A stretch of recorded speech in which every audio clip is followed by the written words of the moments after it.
You flip a switch tonight and your room instantly fills with light. You probably won't think about it, but for almost all of human history, that switch didn't exist. When the sun disappeared, the world disappeared with it. No streetlights, no glowing screens, no lamps illuminating every corner of a room. Just darkness. The kind of darkness most modern people never experience. Darkness so complete you couldn't see your own hand stretched out in front of your face. And for more than 300,000 years, every one of your ancestors spent nearly half of their lives in that world. No electricity, no bulbs, for most of that time, not even candles, just the stars above, the fire beside them, and whatever courage they could gather before morning arrived. So what did humans actually do at night? The answer changes how we think about sleep, culture, and even the human mind itself. It starts with one of the most important discoveries our species ever made. Fire. The earliest strong evidence for controlled fire comes from Wonderwork Cave in South Africa around 1 million years ago. Most people think fire mattered because it provided warmth and protection, and it did. But it also did something far more important. It changed time. Before fire, humans lived much like other primates.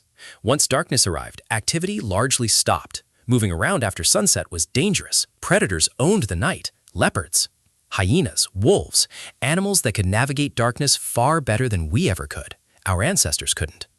A small campfire changed that balance. A fire creates a protected circle of light. Inside that space, predators become far less willing to approach. Outside it, the risks increase dramatically. Anthropologists studying modern hunter-gatherers have repeatedly observed that staying close to the fire after dark increases safety, while wandering away can be deadly. Fire didn't just keep danger away, it gave humans something they had never possessed before: extra hours. Before fire, sunset effectively ended the useful part of the day. After fire, people suddenly had additional hours to remain awake, social, and productive. Generation after generation, those extra hours accumulated, and eventually they transformed us. In 2014, anthropologist Polly Weissner studied conversations among the Juhowansi people of the Kalahari. What she discovered was remarkable. During daylight hours, most conversations were practical. Where should we hunt? Which plants are available? Who is gathering food tomorrow? Daytime talk revolved around survival. But once darkness arrived and people gathered around the fire, the conversations changed completely. Stories took over. People talked about distant places, ancestors, adventures, humor, myths, events that happened long ago, ideas that existed only in imagination. More than 80% of nighttime conversations were storytelling. Weissner argued that this may have been one of the foundations of human culture itself.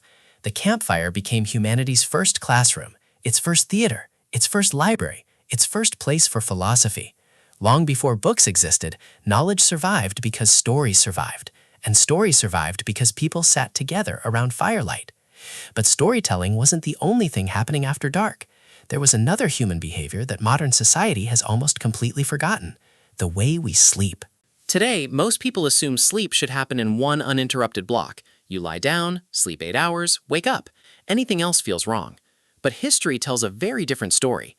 In 2001, historian Roger Ekekirch published research after spending years examining historical records.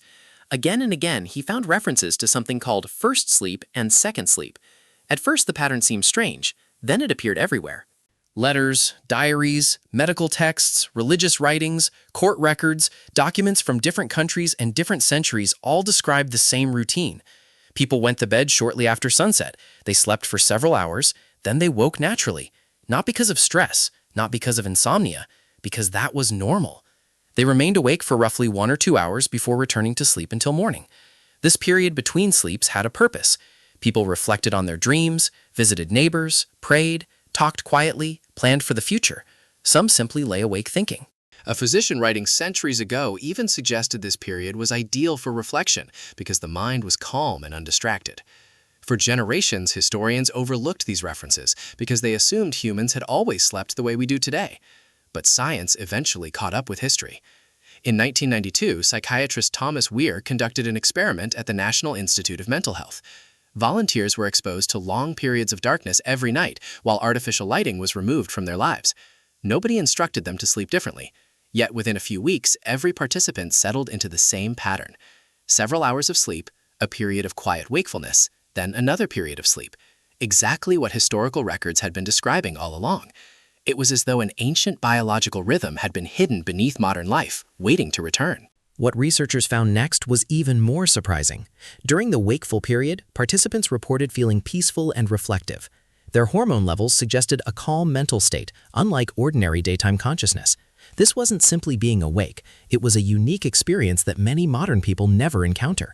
So what happened to it? Why did it disappear? The answer is surprisingly simple: light. As cities expanded, artificial lighting became common. Street lamps appeared, candles became cheaper, gas lamps followed, then came electric lighting. In 1879, Edison helped make electric light practical on a large scale. Within a relatively short period of time, humanity's relationship with darkness changed forever. People stayed awake later, bedtimes shifted. The old two-part sleep pattern gradually disappeared. Even the word curfew reveals how different the past was. It comes from the French phrase couvre-feu, meaning cover the fire. In many medieval towns, bells signaled when household fires should be covered or extinguished. Night was expected to be dark. People feared darkness in ways that are difficult for us to imagine today. In some places, walking outside after dark without a lantern could even attract suspicion. Then humanity conquered the night. We flooded it with light, and in doing so, we changed ourselves. Today, artificial light surrounds us for hours after sunset. Phones, computers, televisions, streetlights. Your brain still interprets much of that light the same way it interprets sunlight, as daytime. Researchers have found that spending only a short time away from artificial lighting can dramatically shift sleep patterns back toward their natural rhythm. In other words, the biology of your ancestors never disappeared. It's still there, hidden beneath modern habits. For hundreds of thousands of years, nights were not empty hours waiting for morning.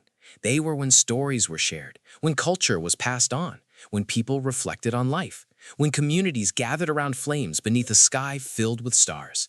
The Milky Way wasn't something people traveled to see. It was simply above them every night. And somewhere between first sleep and second sleep, countless generations of humans lay awake beside fading embers, thinking about their dreams, their families, and the day ahead. We replaced that world with electric light. We gained comfort, we gained convenience, we gained productivity. But we also lost something that shaped humanity for most of its existence.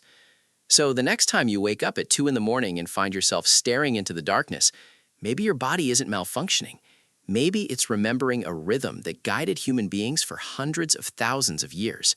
If you enjoyed this video about how ancient humans spent their nights before electricity transformed the world, subscribe for more interesting videos exploring human history, evolution, anthropology, sleep science, and the fascinating realities of everyday life in the distant past.